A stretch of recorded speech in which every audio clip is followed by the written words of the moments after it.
Sinimula ni Pangulong Ferdinand Marcos Jr. ang linggo sa pangunguna sa Command Conference ng Armed Forces of the Philippines sa Campo Aguinaldo sa lungsod Quezon. Matapos nito, agad itong sinundan ng panibagong pulong, kasama naman na economic team at mga kalihim ng gabinete para sa ika-10 Economy and Development Council meeting na ginanap sa Malacanang. Ika-8 ng Hulyo, araw ng Miyerkules, biyaheng Bulacan si Pangulong Marcos. Katuwangan DepEd, pinangunahan ng Pangulo ang kick-off ng school-based feeding program at milk feeding activity sa Pulilan Central School. Ang pangako ni Pangulong Marcos, mas marami mag-aaral ang mabibigyan na angkop at masusustansyang pagkain.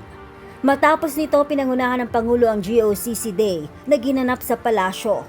Ginamit ng Pangulo ang pagkakataon upang pasalamatan ng GOCCs sa pagiging kabalikat ng national government para sa pagpapaunlad ng bansa. Kinilala rin ng Pangulo ang patuloy na pagtaas ng dividend collection ng GOCCs. Matapos nito, mainit na tinanggap ni Pangulong Marcos sa palasyo ang mga kinatawa ng Amazon Web Service Incorporated.